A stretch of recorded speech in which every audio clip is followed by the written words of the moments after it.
Abra su Biblia en Efesios capítulo 6.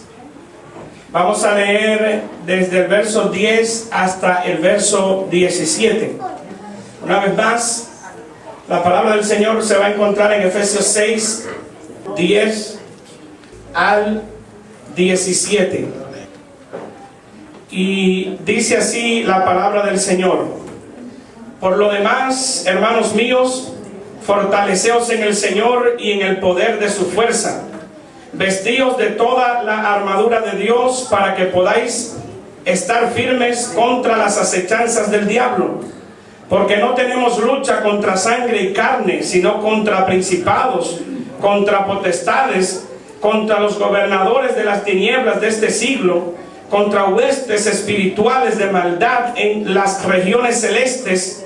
Por tanto, tomad toda la armadura de Dios para que podáis resistir en el día malo, y habiendo acabado todo, estar firmes.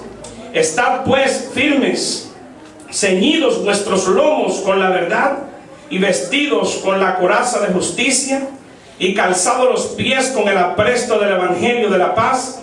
Sobre todo, tomad el escudo de la fe, con que podáis apagar todos los dardos de fuego del maligno, y tomad el yelmo de la salvación y la espada del Espíritu, que es la palabra de Dios.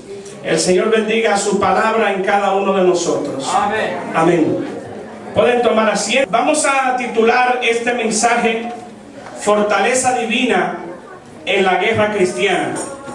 Una vez más, fortaleza divina en la guerra cristiana.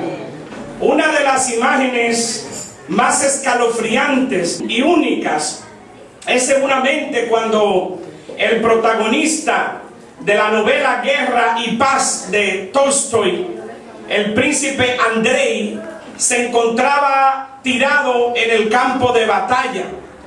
Cuando él veía al emperador Bonaparte venir hacia él, él clavó su mirada al cielo y comenzó a meditar en su dolor, tratando de comprender lo que había detrás de ese dolor que él sentía en su cuerpo, en su alma, tirado en el medio del campo de batalla. También estaba tratando de conocer los misterios que hay detrás de la existencia del ser humano. Cuando él volvió y bajó su mirada y volvió a ver a Napoleón, entonces lo vio pequeño, lo vio diminuto. Cuando él comparó al emperador con tanto poder en el cielo, ese lugar donde las nubes se deslizan, ese lugar en donde hay tanta vida, entonces él vio a aquel que todos le temían, lo vio como un ser pequeño, prácticamente insignificante. Yo creo, iglesia del Señor, que los versos de Efesios 6, 10 al 17 encierran un mensaje para la iglesia de este tiempo y de todos los tiempos. Y es justamente lo que esta historia nos enseña acerca de Andrei, de que si miramos a Dios, si miramos hacia el cielo, cuando veamos al enemigo, lo vamos a ver pequeño en comparación con tanto poder que hay en la divinidad. Con esta historia en mente y estos versículos, vamos a ver 3 puntos. El primero es el poder, el segundo el enemigo, y en tercer lugar las herramientas. El poder, el enemigo y las herramientas. El primer punto, el poder. ¿Cuál poder? El poder para ganar la lucha. Está claro aquí que en los versos 10, 11 y 13 hay una conexión entre esos versos. Claramente se puede ver que hay un llamado a la guerra. Casi siempre que hay un llamado a la guerra, los corazones comienzan a latir. Y no solamente se hace un llamado a la guerra, sino que es interesante en la forma en que el apóstol nos llama a la guerra. Y es desde la entrada diciéndonos que miremos hacia la fuente del poder que es Dios. Si queremos luchar y ganar esta guerra, necesitamos clavar nuestros ojos en la presencia de Dios. La primera palabra de esta porción de la Escritura es por lo demás en algunas versiones. En inglés, algunas versiones dicen finally, y algunas versiones en español lo traducen así directamente: finalmente. Ahora bien, no nos confundamos, porque cuando dice aquí finalmente, no quiere decir que fue que a Pablo se le estaba olvidando algo y de repente se le ocurrió decir lo que va a decir a continuación. No, al contrario, lo que Pablo va a decir a continuación, finalmente, está diciendo: iglesia, presta atención, porque hace rato te vengo diciendo algo, y lo que voy a decir ahora va a coronar todo lo que yo te vengo diciendo en mi carta. Así que finalmente está diciéndole a la iglesia: presta atención a lo que te voy a decir, palabras. Y luego entonces dice el propósito de esta porción final, y es: fortalezcanse. Le hace un llamado a la iglesia a fortalecerse. Literalmente allí dice: sean llenos del poder del Señor. Una vez más, sean llenos del poder del Señor.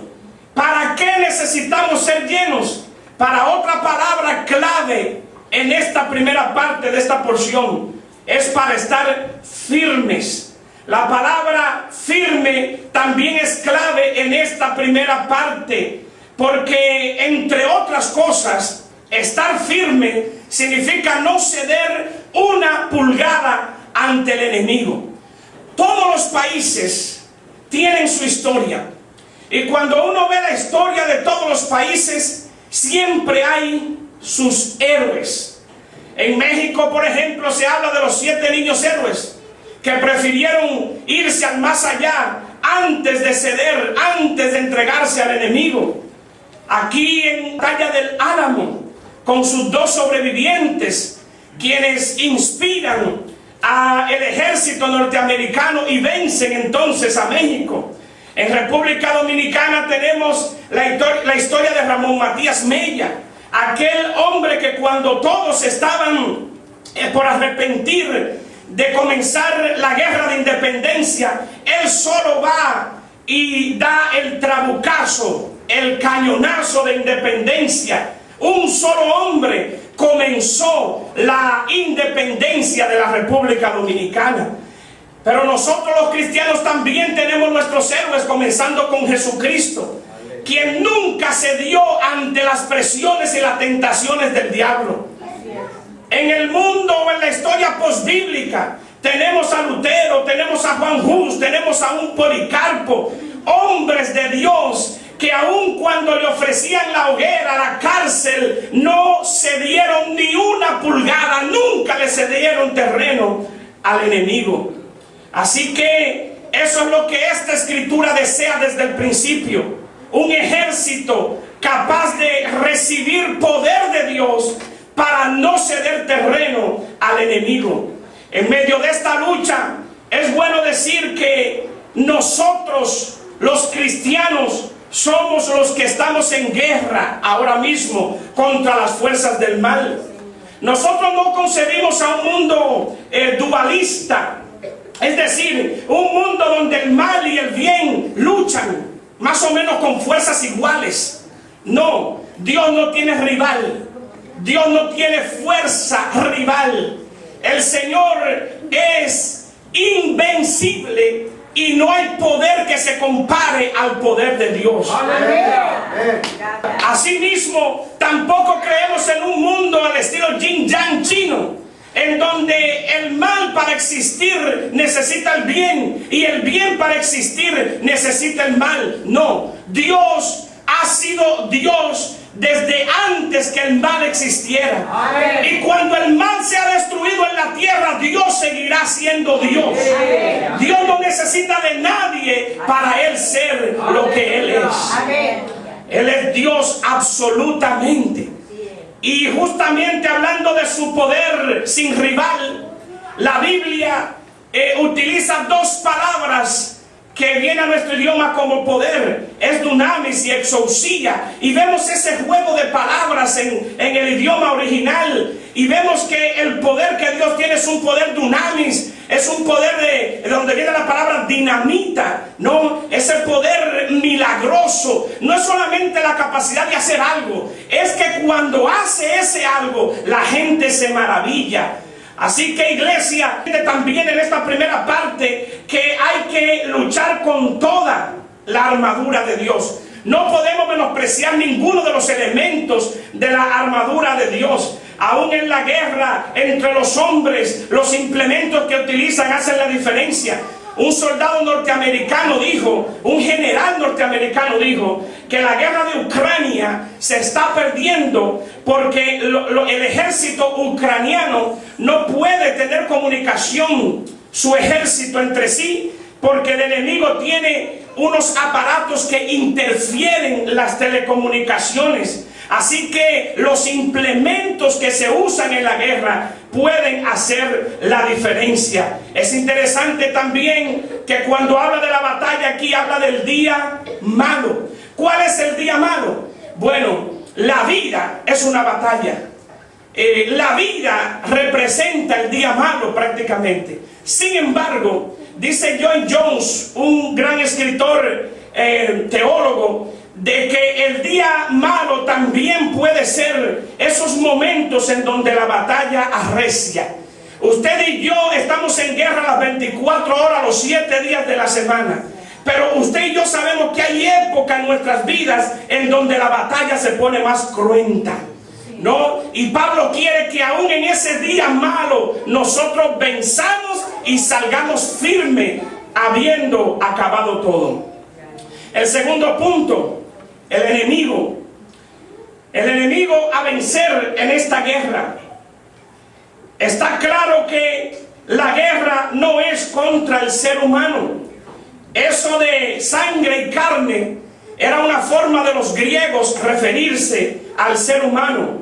La lucha es contra el diablo y sus fuerzas.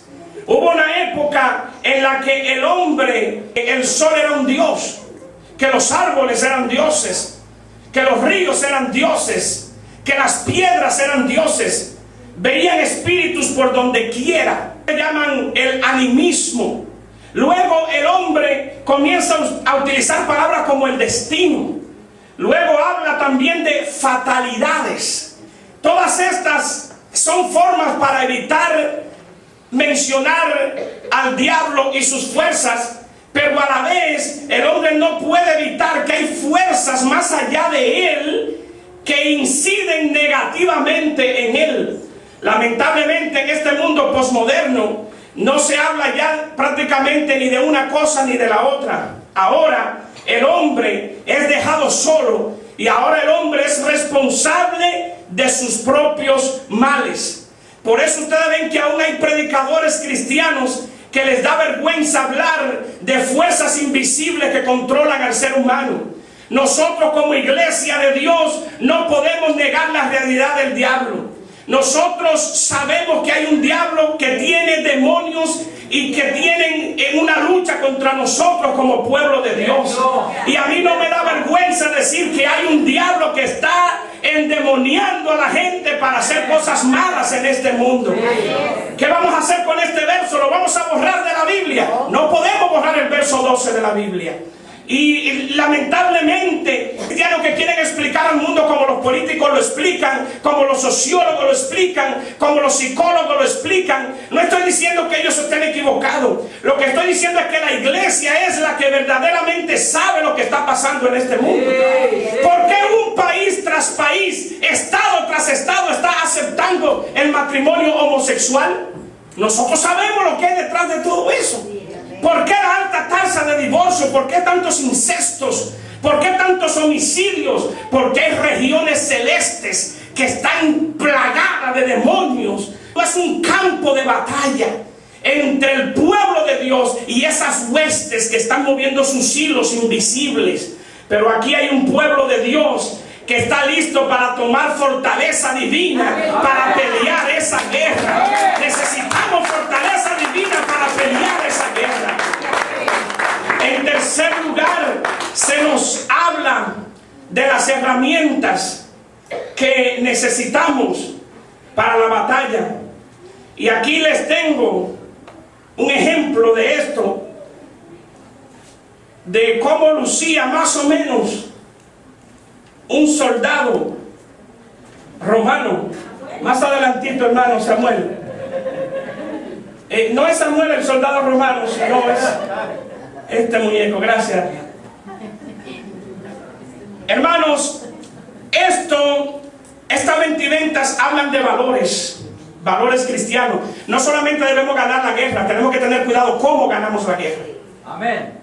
En el Golfo Pérsico, en Afganistán, vemos que Estados Unidos gana la guerra y sin embargo vemos soldados que luego son sometidos a la justicia porque violaron valores, códigos de ética. Nosotros los cristianos tenemos códigos de ética. No, el cinto, la verdad, lo que le da coherencia a todo el traje es la verdad. Nosotros tenemos que dejar que la verdad nos controle a nosotros, no nosotros tratar de manipular la verdad. Así es. También se habla de la coraza de justicia. Muchos líderes no se sienten muy cuidados porque tienen 2 y 3 guardaespaldas. Lo que guarda la espalda y el frente del cristiano es la coraza de justicia. Amén. Los calzados del evangelio. Hay gente que son rápidos para llevar el evangelio donde hay abundancia, pero el que tiene estos calzados del evangelio va donde hay necesidad, donde está el alma perdida, allí va a llevar las buenas nuevas de salvación. También tiene un escudo que era un poquito, bueno, había uno pequeño redondo cuando luchaban cuerpo a cuerpo, y había un escudo grande que podía proteger todo el cuerpo del soldado cuando le lanzaban flechas encendidas con brea. Ese escudo se escondía. También cuando querían, el escudo de un soldado lo ponía al lado del otro soldado y convertían un ejército como si fueran un tanque de guerra. Y el escudo del cristiano dice aquí que es la fe, y necesitamos hacer eso. Tú pon tu escudo al lado mío, yo pongo mi escudo al lado tuyo, y nos convertimos en un pueblo acorazado donde ni las flechas del enemigo ni las piedras del enemigo nos podrán alcanzar. También habla del yelmo de la salvación, lo que protege la cabeza, el cerebro. El cristiano sabe que su pasado de pecado fue perdonado y que tiene un futuro victorioso, y por eso vivimos gozosos en el presente. Y la espada del Espíritu era una espada pequeña, corta, pero era pesada y tenía doble filo. Era tanto lo que entrenaban que un soldado era un maestro empuñando su espada. Era una honra para un soldado morir con la espada en la mano. El cristiano tiene que entrenarse en la palabra del Señor, al punto que no la pueda soltar siempre. Por más golpes y brincos que dé la vida, el soldado cristiano tiene que mantener, tiene que ser un profesional empuñando la espada, que es la palabra del Señor. Al final de todo, el príncipe Andrei muere sin nunca realmente conocer los misterios de la vida. ¿Por qué? Porque él siempre rechazó a un Dios que se puede encarnar, rechazó a Cristo. Y el que rechaza a Cristo no se puede poner un solo implemento de estos. ¿Por qué? Porque el cinto, que es la verdad, es Cristo. Cada implemento de esto nos lleva a Cristo. Los calzados, el evangelio, ¿de qué habla el evangelio? De Cristo. El yelmo de la salvación. ¿Quién es la salvación? ¿A través de quién recibimos salvación? A través de Cristo. La fe, el escudo de la fe, habla de Cristo. La espada del Espíritu, que es la palabra de Dios, nos habla de Cristo. Así que, hermano, yo te reto en este día a tú ponerte toda la armadura de Dios. Amén. No me digas, hermano, deme la espada, me gusta la espada, pero ese escudo muy pesado, déselo a otro. No funciona así. O hermano, deme el casco, pero las botas no me gustan. Tampoco funciona así. Tenemos que ponernos toda la armadura de Dios. Aleluya. Y yo quisiera que nos arrepintamos de haber usado una pieza y otra no. Ese es otro reto. Quizás te ha estado gustando una pieza y otra no. Póngase de pie, iglesia del Señor.